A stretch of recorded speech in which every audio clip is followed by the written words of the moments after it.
માટે ચટણી બનાવીશું. તો મિક્સર જારમાં 3 થી 4 તીખા લીલા મરચાં, 1 વાટકી લીલા ધાણા ધોઈ અને મેં એને ઝીણા કાપીને નાખ્યા છે.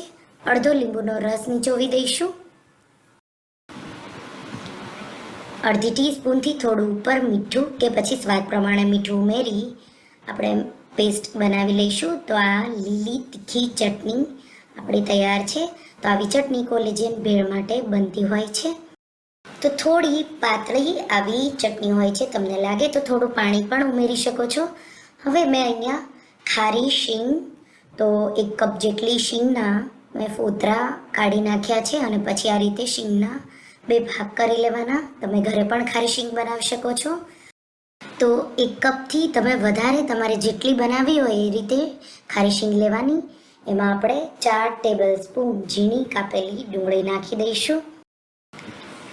4 ટેબલ સ્પૂન ઝીણા કાપેલા ટમેટાં, મેં દેશી ખાટા ટમેટાં આવે એ લીધા છે. તમે સાદા પણ લઈ શકો છો. લીલી ચટણી જે આપણે પીસીને તૈયાર કરી છે એ લગભગ 3 ટેબલ સ્પૂન જેટલી. આ ભેળ તીખી હોય છે એટલે થોડી વધારે જ નાખવાની. 3 ટેબલ સ્પૂન જેટલી આંબલી, ખજૂર અને ગોળની ચટણી. 1/4 ટીસ્પૂન જેટલું મીઠું, તો એકદમ ઓછું ડુંગળી ટમેટા પ્રમાણે જ નાખવાનું. અડધી ટીસ્પૂન ચાટ મસાલો ઉમેરી દઈશું અને 2 થી 3 ટેબલ સ્પૂન જેટલા ઝીણા કાપેલા લીલા ધાણા નાખીશું. મિક્સ કરી દઈશું અને એકદમ ચટપટી ટેસ્ટી લાગે એટલા માટે અડધો લીંબુનો રસ નીચોવી દઈશું. તો આ ભેળ છે એકદમ તીખી, ખાટી અને આપણે આંબલીને ગોળ નાખ્યું છે એટલે થોડી ગળપણ સાઈડવાળી બને છે. ને ઉપરથી ઝીણી સેવ નાખી દઈશું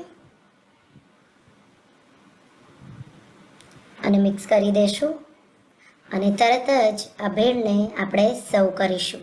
તો સુરતની ફેમસ સુરતી કોલેજિયન ભેળ તૈયાર છે. આ તમે એકવાર જરૂરથી ટ્રાય કરજો.